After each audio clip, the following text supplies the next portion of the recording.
माननीय सदस्यगण, संसद के संयुक्त सत्र में आप सभी का स्वागत है। हम सभी भारतीयों ने हाल ही में पोंगल, बिहू, लोहड़ी, मकर संक्रांति और बसंत पंचमी के उत्सव मनाए हैं। गणतंत्र दिवस भी हमारा एक प्रमुख उत्सव है। इस वर्ष के गणतंत्र दिवस समारोह में 10 आसियान देशों के राष्ट्राध्यक्षों और शासन प्रमुखों की उपस्थिति ने वसुधैव कुटुंबकम की हमारी दीर्घ दृष्टि में एक विशेष आयाम जोड़ा है।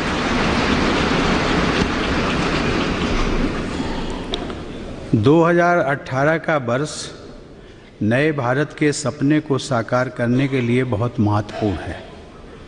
मेरा विश्वास है कि यहाँ उपस्थित देश के कोने कोने से आए सभी जनप्रतिनिधि हमारे देश की विकास की इस महान यात्रा को और गति देने में सक्रिय भूमिका निभाएंगे। माननीय सदस्यगण, हमारे संविधान शिल्पी बाबा साहेब डॉक्टर भीमराव अंबेडकर कहा करते थे कि सामाजिक और आर्थिक लोकतंत्र के बिना राजनैतिक लोकतंत्र स्थायी नहीं हो सकता। कमजोर वर्गों के लिए समर्पित मेरी सरकार संविधान में निहित इसी मूल भावना पर चलते हुए देश में सामाजिक न्याय तथा आर्थिक लोकतंत्र को सशक्त करने और आम नागरिक के जीवन को आसान बनाने के लिए कार्य कर रही है। शायद ही किसी ने सोचा हो कि शौचालय निर्माण भी सामाजिक न्याय की इस भावना को बढ़ाने में सहायक होगा। शौचालयों के निर्माण से महिलाओं की गरिमा ही नहीं बचती, बल्कि उन्हें सामाजिक न्याय का एहसास भी होता है। सामाजिक न्याय का ये आंदोलन दिन प्रतिदिन और व्यापक होता जा रहा है। हम सब का दायित्व है कि जब 2019 में राष्ट्रपिता महात्मा गांधी की 150वीं जयंती मनाई जाए, तब तक हम देश को पूरी तरह स्वच्छ बनाकर पूज्य बापू के प्रति अपनी सच्ची श्रद्धा व्यक्त करें। इस सदन में मेरे जैसे बहुत से लोग हैं जिन्होंने वर्षों तक स्वयं देखा है कि महिलाओं को किस तरह लकड़ी बीनकर चूल्हे पर खाना बनाना पड़ता था। महिलाओं और उनके बच्चों के पास धुएं भरी सांस लेने के सिवाय कोई और विकल्प नहीं था। इसी वजह से वे अनेक बीमारियां और कष्ट सहन करते थे। ऐसी गरीब महिलाओं को प्रधानमंत्री उज्ज्वला योजना ने सुविधा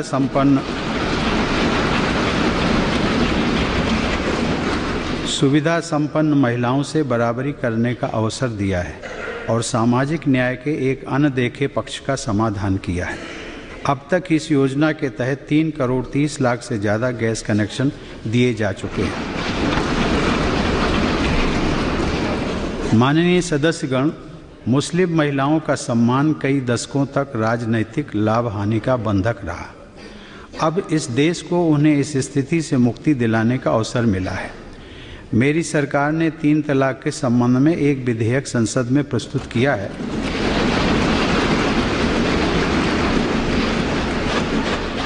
मैं आशा करता हूं कि संसद शीघ्र ही इसे कानूनी रूप देगी।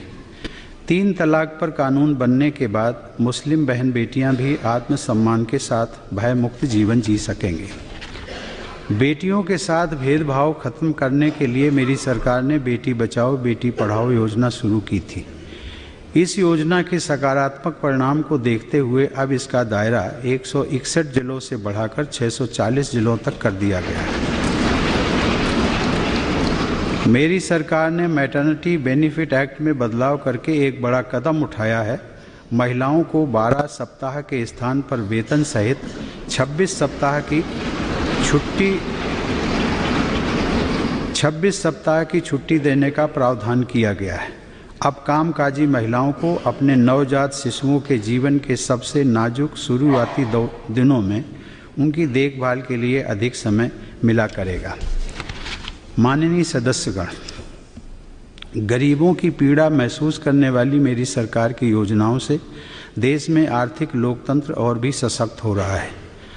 हम अब देश के बैंकिंग सिस्टम और गरीब के बीच की खाई को पूरी तरह खत्म करने की ओर बढ़ रहे हैं। जन धन योजना के तहत अब तक लगभग 31 करोड़ गरीबों के बैंक खाते खोले जा चुके हैं। इस योजना के शुरू होने से पहले देश में महिलाओं के बचत खातों की संख्या लगभग 28% थी, जो अब बढ़कर 40% से भी अधिक हो गई है। मेरी सरकार ने गरीबों और मध्यम वर्ग के लिए विशेषकर स्वरोजगार को बढ़ावा देने के लिए बिना बैंक गारंटी कर्ज देने पर जोर दिया है। अब लोग अपना उद्यम चलाने के सपने को साकार करने के लिए आसानी से कर्ज ले पा रहे हैं। प्रधानमंत्री मुद्रा योजना के तहत अब तक लगभग 10 करोड़ ऋण स्वीकृत किए गए हैं और 4 लाख करोड़ रुपए से ज़्यादा का कर्ज दिया गया है। लगभग 3 करोड़ लोग ऐसे हैं जिन्होंने पहली बार इस योजना का लाभ उठाया है और स्वरोजगार शुरू करने में सफल हुए हैं।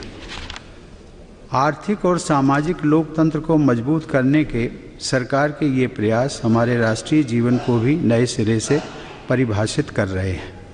ये कोशिशें देश में नए तरह के सामाजिक संतुलन की स्थापना कर रही हैं, जिसमें हर गरीब को आगे बढ़ने के लिए समान अवसर मिल रहा है।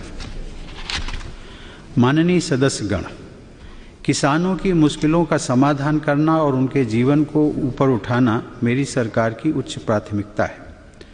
मेरी सरकार की योजनाएं न केवल किसानों की चिंता कम कर रही हैं, बल्कि खेती पर होने वाले उनके खर्च को भी घटा रही हैं।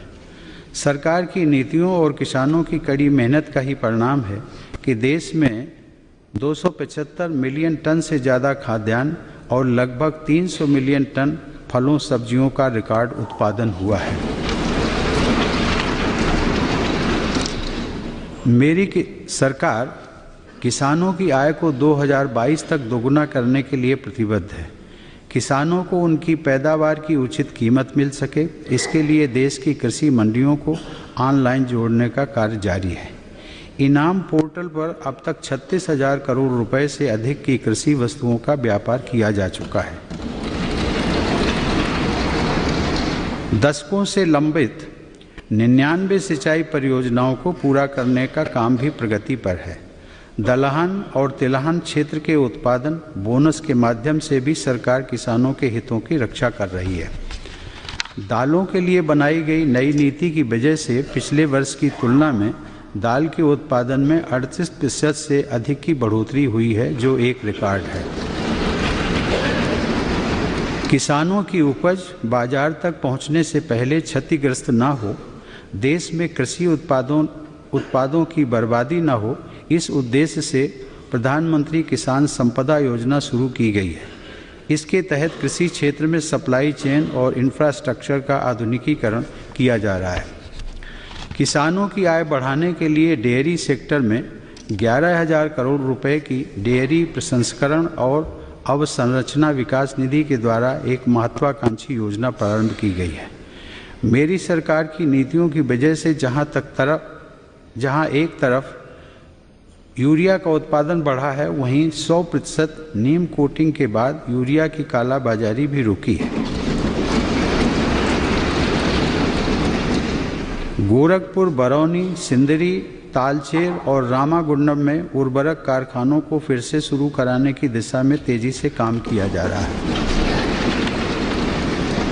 माननीय सदस्यगण, गरीबों, किसानों और वरिष्ठ नागरिकों के जीवन में आर्थिक असुरक्षा की भावना को दूर करने के लिए मेरी सरकार संवेदनशील और सक्रिय है। प्रधानमंत्री फसल बीमा योजना के तहत किसानों को सस्ती और सरल बीमा सेवा उपलब्ध कराई जा रही है। वर्ष 2017 के दौरान रबी और खरीफ की फसलों के लिए 5 करोड़ 71 लाख किसानों को इस योजना के तहत सुरक्षा कवच प्रदान किया गया है। इसी तरह मेरी सरकार ने गरीबों को 1 रुपये प्रति महीना और 90 पैसे प्रतिदिन के प्रीमियम पर बीमा योजनाएं सुलभ कराई है। अब तक 18 करोड़ से ज़्यादा गरीब प्रधानमंत्री सुरक्षा बीमा योजना और प्रधानमंत्री जीवन ज्योति बीमा योजना से जुड़ चुके हैं। इन योजनाओं के तहत गरीबों को लगभग 2000 करोड़ रुपए की क्लेम राशि मिल चुकी है। बुजुर्गों की सामाजिक सुरक्षा के लिए भी मेरी सरकार वचनबद्ध है। अटल पेंशन योजना के तहत लगभग 80 लाख वरिष्ठ नागरिक लाभान्वित हो रहे हैं। माननीय सदस्यगण, एकात्म मानववाद के प्रणेता दीनदयाल उपाध्याय के दिखाए रास्ते पर चलते हुए मेरी सरकार देश में ऐसी व्यवस्थाएं विकसित कर रही है जिनसे समाज की आखिरी पंक्ति में खड़े व्यक्ति को भी लाभ हो रहा है। देश भर में लगभग 2,70,000 कॉमन सर्विस सेंटर बनाए गए हैं जो सस्ती दरों पर देश के दूर दराज वाले इलाकों में भी विभिन्न सेवाओं की डिजिटल डिलीवरी कर रहे हैं। भारत नेट परियोजना के तहत देश की 2.5 लाख ग्राम पंचायतों को ब्रॉडबैंड कनेक्टिविटी से जोड़ने का कार्य किया जा रहा है। पहले चरण में 1 लाख से अधिक पंचायतों को जोड़ा जा चुका है। यह योजना ई हेल्थ, ई एजुकेशन, ई गवर्नेंस और ई कॉमर्स को देश के हर गांव तक ले जाने में अहम भूमिका निभाएगी। गरीबों के जीवन में उजाला फैलाने और उन्हें विकास की राह पर चलने के लिए समर्थ बनाने के लिए मेरी सरकार सौभाग्य योजना के तहत 4 करोड़ गरीबों को बिजली कनेक्शन दे रही है। मेरी सरकार समाज के हर तबके तक विकास पहुंचाने की इसी सोच के साथ प्रधानमंत्री ग्रामीण सड़क योजना का कार्य और तेजी से आगे बढ़ा रही है। 2014 में केवल 56% गाँव ही सड़क संपर्क से जुड़े थे। अब 82% से ज़्यादा गांव सड़कों से जुड़ चुके हैं, जिनमें से अधिकांश दूर दराज और दुर्गम इलाकों में हैं। हमारा लक्ष्य 2019 तक देश के प्रत्येक गांव को सड़क संपर्क से जोड़ देने का है। हर गरीब को भरपेट भोजन मिले, इसके लिए कानून के उद्देश्य को प्रभावी बनाना अनिवार्य है। नेशनल फूड सिक्योरिटी एक्ट के तहत देश के सभी राज्यों में सस्ती दरों पर खाद्यान्न देने की व्यवस्था को पारदर्शी और लीकेज प्रूफ बनाया जा रहा है। माननीय सदस्यगण, समाज के प्रत्येक कमजोर एवं वंचित वर्ग का उत्थान एवं सम्मान मेरी सरकार की प्राथमिकता है। समाज के प्रत्येक वर्ग की आकांक्षाओं के प्रति संवेदनशील मेरी सरकार ने राष्ट्रीय पिछड़ा वर्ग आयोग को संवैधानिक दर्जा देने के लिए संविधान संशोधन विधेयक पेश किया है। पिछड़े वर्ग में भी अति पिछड़ों को उच्च शिक्षा और नियुक्तियों का लाभ सुलभ कराने के लिए पिछड़े वर्ग के उप श्रेणीकरण के अध्ययन हेतु आयोग का गठन किया गया है। आदिवासियों द्वारा एकत्र किए जाने वाले कई वन उत्पादों के न्यूनतम समर्थन मूल्य को बढ़ा दिया गया है। देश के विभिन्न आदिवासी क्षेत्रों, खासकर उत्तर पूर्व में लाखों लोगों का जीवन बांस से जुड़े उद्योग पर आधारित है। पेड़ की श्रेणी में रखे जाने के कारण बांस का जीविकोपार्जन के लिए उपयोग कर पाना मुश्किल था। इन मुश्किलों को ध्यान में रखते हुए मेरी सरकार ने बांस को पेड़ की श्रेणी से हटा दिया है।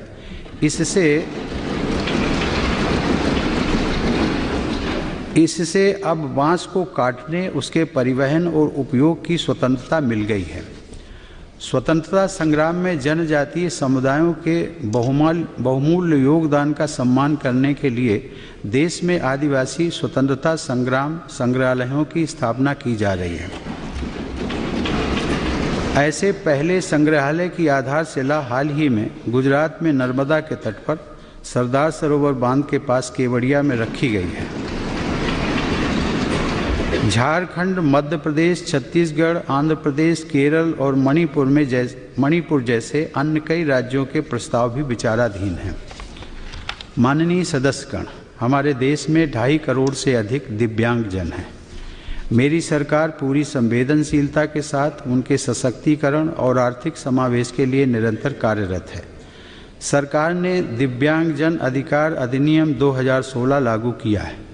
दिव्यांगों के लिए सरकारी नौकरियों में 4% और उच्च शिक्षा में 5% आरक्षण का प्रावधान किया गया है। पिछले 3 वर्षों में उन्हें 6,000 से ज़्यादा कैंप लगाकर 9 लाख से अधिक आवश्यक उपकरण भी प्रदान किए गए हैं। माननीय सदस्यगण, तुष्टीकरण नहीं सशक्तिकरण के संकल्प के साथ मेरी सरकार अल्पसंख्यकों के आर्थिक, सामाजिक और शैक्षणिक सशक्तिकरण की दिशा में मजबूती से काम कर रही है। सीखो और कमाओ, उस्ताद, गरीब नवाज कौशल विकास योजना, नई रोशनी आदि कार्यक्रमों के जरिए मुस्लिम, ईसाई, सिख, बौद्ध, पारसी एवं जैन समाज के युवाओं को रोजगार के अवसर प्रदान किए गए। पिछले एक साल में 45 लाख से अधिक विद्यार्थियों को छात्रवृत्ति, फेलोशिप, कौशल विकास और कोचिंग स्कीमों का लाभ भी दिया गया है। महिलाओं के सशक्तिकरण के उद्देश्य को ध्यान में रखते हुए आज़ादी के बाद पहली बार पुरुष रिश्तेदारों के बिना 45 साल से ज़्यादा आयु की महिलाओं के हज पर जाने की पाबंदी हटा दी गई। इस वर्ष 1300 से ज़्यादा महिलाएं बिना महरम के हज पर जा रही हैं।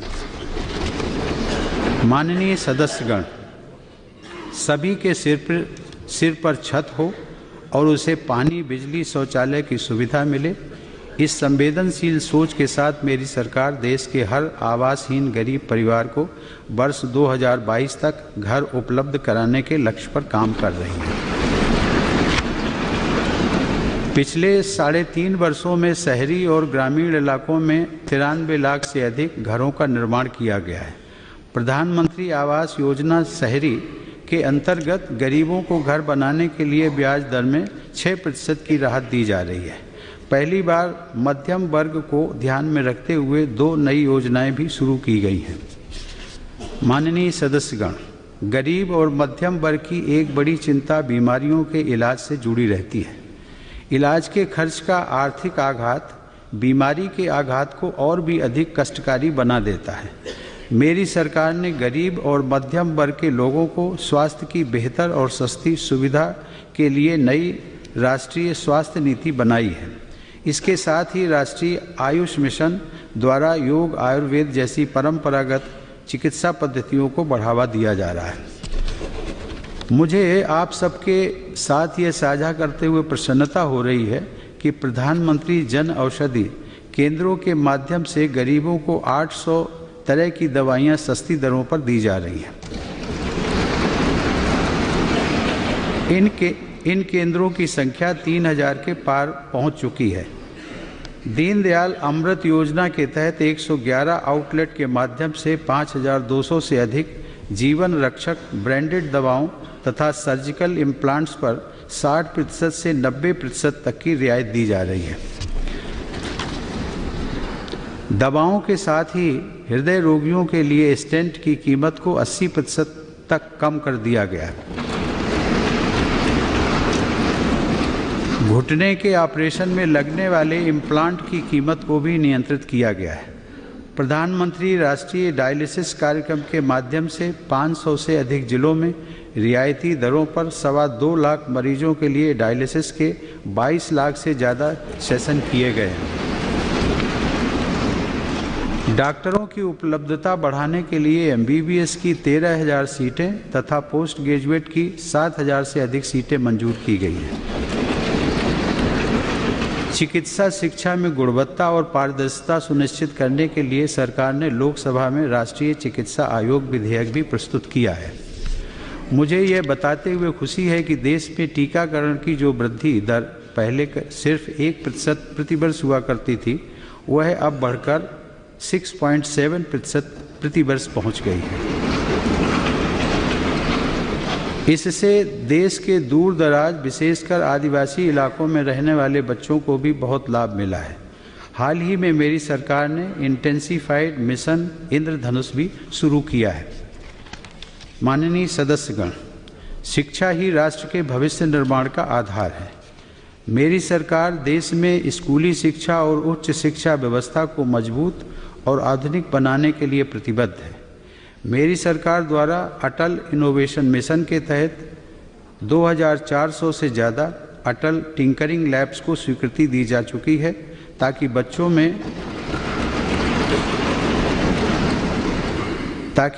में छोटी उम्र से ही उद्यमिता और रचनात्मकता की नींव डाली जा सके।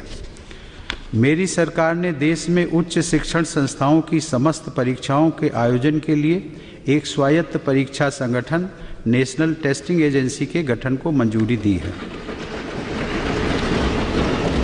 युवाओं के उज्जवल भविष्य के लिए सक्रिय मेरी सरकार देश में 20 इंस्टीट्यूट्स ऑफ एमिनेंस बनाने पर काम कर रही है। इस मिशन के तहत चुने हुए शिक्षण संस्थानों को 10,000 करोड़ रुपए की आर्थिक मदद दी जाएगी। सभी इंडियन इंस्टीट्यूट्स ऑफ मैनेजमेंट को और बेहतर बनाने के लिए स्वायत्तता देने वाला एक कानून भी बनाया गया है। माननीय सदस्यगण, हमारा देश दुनिया का सबसे युवा देश है। देश के युवा अपने सपने पूरे कर सकें, स्वरोजगार कर सकें, इसके लिए मेरी सरकार startup India, stand up India, skill India mission, मुद्रा योजना जैसे कार्यक्रम चला रही है। युवाओं में आज की औद्योगिक आवश्यकता के अनुसार कौशल विकास करने के लिए हाल ही में मेरी सरकार ने संकल्प और स्ट्राइव नाम की 2 योजनाओं को स्वीकृति दी है। जो उद्योग या कंपनियां नौकरियों के नए अवसर सृजित कर रही हैं, उन्हें प्रधानमंत्री रोजगार प्रोत्साहन योजना के तहत आर्थिक मदद दी जा रही है। 20 लाख से ज़्यादा लाभार्थी इस योजना से सहायता प्राप्त कर चुके हैं। नेशनल अप्रेंटिसशिप प्रमोशन स्कीम से लगभग 5 लाख नौजवान लाभान्वित हो चुके हैं। हमारे श्रमिक बंधु राष्ट्र निर्माण में केंद्रीय भूमिका निभाते हैं। मेरी सरकार द्वारा श्रमिकों के प्रति संवेदनशीलता के साथ श्रम कानूनों में सुधार की प्रक्रिया निरंतर जारी है। मेरी सरकार ने श्रमिकों के न्यूनतम वेतन में 40% से अधिक की बढ़ोतरी की है। श्रम कानूनों के पालन के लिए रजिस्टर की संख्या 56 से घटाकर 5 कर दी गई है। अब श्रम सुविधा पोर्टल पर सभी रिटर्न ऑनलाइन भरे जाते हैं। माननीय सदस्यगण, खेल कूद के क्षेत्र में उत्कृष्टता को पूरे विश्व में विकास के एक मापदंड के रूप में देखा जाता है। युवाओं के सर्वांगीण विकास के लिए सजग मेरी सरकार खेल कूद के क्षेत्र में भी देश की विश्व पटल पर प्रभावी उपस्थिति दर्ज कराने के लिए कार्य कर रही है। देश में बीते महीनों में फीफा अंडर 17 वर्ल्ड कप और एशियन एथलेटिक चैंपियनशिप जैसी अंतर्राष्ट्रीय प्रतियोगिताओं का सफल आयोजन हुआ। इससे खेल के क्षेत्र में देश की प्रतिष्ठा तो बढ़ी ही है, आज देश के हर कोने में फुटबॉल जैसे खेलों के प्रति आकर्षण भी बढ़ा है।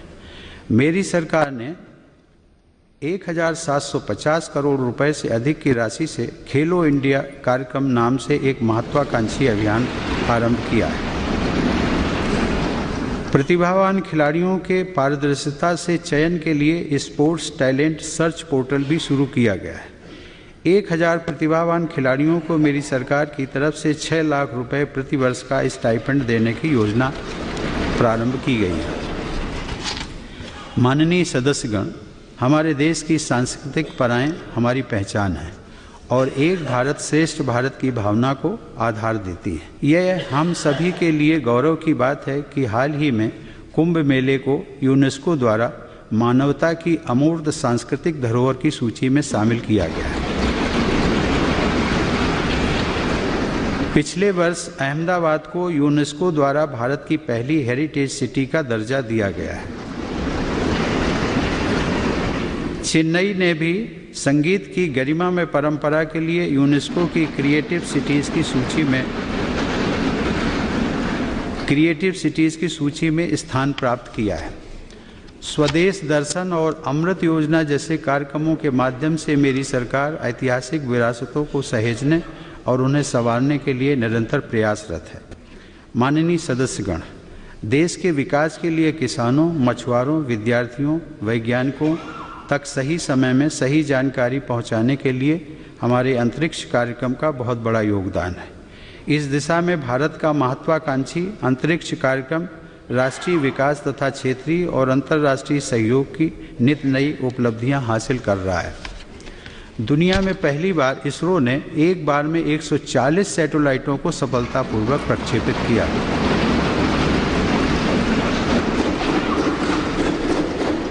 जून 2017 में भारत के GSLV Mk3 की पहली डेवलपमेंटल फ्लाइट सफल रही, जो कि देश की लॉन्च कैपेबिलिटी को आगे ले जाने में महत्वपूर्ण कदम है। पिछले वर्ष 5 मई को इसरो द्वारा दक्षिण एशियाई सैटेलाइट का प्रक्षेपण किया गया।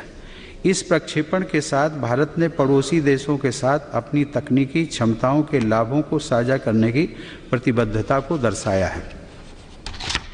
इस वर्ष 12 जनवरी को इसरो ने PSLV C40 का सफल प्रक्षेपण करके देश का मान बढ़ाया है। इसी दिन इसरो ने 100वें उपग्रह का प्रक्षेपण किया। माननीय सदस्यगण, डिजिटल कनेक्टिविटी के आधुनिक दौर में हमारे देशवासी, हमारी भावी पीढ़ी डिजिटल टेक्नोलॉजी की ताकत का उपयोग कर सकें, इसके लिए मेरी सरकार लगातार प्रयासरत है। डिजिटल इंडिया मिशन गरीबों एवं वंचितों को सम्मानपूर्वक उनका अधिकार दिलाने के लिए एक मील का पत्थर साबित हो रहा है।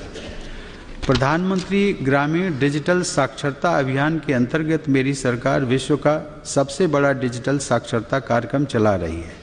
इस कार्यक्रम के तहत अभी तक 1 करोड़ लोगों को डिजिटल रूप में साक्षर कर दिया गया है। डिजिटल लेन देन को बढ़ावा देने में भीम ऐप बड़ी भूमिका निभा रहा है।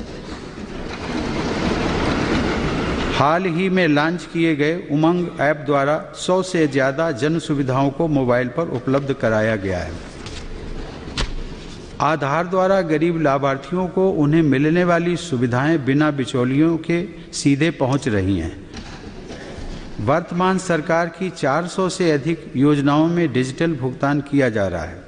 इसकी वजह से सरकारी लाभ सही व्यक्ति को मिलना संभव हुआ है और अब तक 57,000 करोड़ रुपए से ज़्यादा की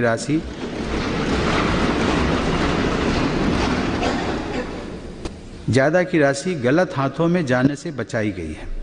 इलेक्ट्रॉनिक्स निर्माण क्षेत्र में सराहनीय प्रयासों के कारण अब देश में 113 मोबाइल कंपनियां कार्यरत हैं, जिनकी संख्या 2014 में मात्र 2 थी। इससे देश के छोटे शहरों में भी हमारे युवाओं को रोजगार के नए अवसर मिल रहे हैं। माननीय सदस्यगण, देश के संतुलित विकास में डिजिटल और फिजिकल कनेक्टिविटी दोनों की ही बड़ी भूमिका है। मेरी सरकार 21वीं सदी की आवश्यकता के अनुसार देश के परिवहन क्षेत्र को तैयार करने और संपर्क बढ़ाने पर कार्य कर रही है। आधुनिक परिवहन व्यवस्थाएं इस तरह विकसित की जा रही हैं कि सभी यातायात सुविधाएं एक दूसरे से जुड़ी हुई हों। रेलवे आज भी देश में यातायात का प्रमुख साधन है और इसलिए रेलवे में क्षमता विकास और आधुनिकीकरण के लिए निवेश में निरंतर बढ़ोतरी की जा रही है। मेरी सरकार विश्व स्तरीय रेल सेवाओं के लिए वचनबद्ध है। Mumbai Ahmedabad high speed bullet train का कार्य भी प्रारंभ हो गया है। मेरी सरकार ने मेट्रो परियोजनाओं के लिए भी एक नई नीति बनाई है। नई नीति में लास्ट माइल कनेक्टिविटी पर जोर दिया गया है। देश में अभी 11 शहरों में मेट्रो परियोजनाओं पर काम चल रहा है। हाल ही में मेरी सरकार ने राजमार्ग क्षेत्र के एक नए बृहद कार्यक्रम भारतमाला को स्वीकृति दी है। इसके लिए 5,35,000 करोड़ रुपए की राशि का प्रावधान किया गया है। इस परियोजना के अंतर्गत नेशनल कॉरिडोर इफिशिएंसी में वृद्धि करने के लिए लगभग 53,000 किलोमीटर लंबाई के राष्ट्रीय राजमार्ग चिन्हित किए गए हैं। जल मार्ग विकास परियोजना के अंतर्गत गंगा नदी पर वाराणसी, साहिबगंज, फरक्का और हल्दिया में प्रमुख परियोजनाओं का निर्माण कार्य प्रारंभ हो गया है।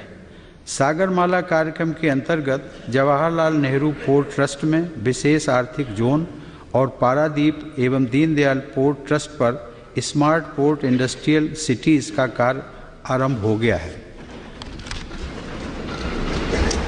देश के छोटे शहर हवाई मार्ग से जुड़ सकें और निम्न मध्यम वर्ग और युवा कम खर्च पर आसानी से हवाई यात्रा का लाभ उठा सकें, इसके लिए उड़े देश का आम नागरिक यानी उड़ान योजना शुरू की गई है। स्वतंत्रता के बाद देश में जहां केवल 76 हवाई अड्डे ही वाणिज्यिक उड़ानों से जुड़े थे, वहीं उड़ान योजना के मात्र 15 महीनों में 56 हवाई अड्डों और 31 हेलीपैडों को जोड़ने के लिए कार्य शुरू किया गया है। अब तक 16 ऐसे हवाई अड्डों से उड़ानें शुरू भी हो चुकी हैं। इन योजनाओं से कनेक्टिविटी बढ़ने के साथ साथ देश में रोजगार के नए अवसर भी पैदा हो रहे हैं। माननीय सदस्यगण, पहली बार ऐसा अवसर आया है जब देश में बिजली क्षमता के विस्तार में लक्ष्य से अधिक बढ़ोतरी हुई है। अब भारत बिजली का नेट एक्सपोर्टर बन गया है।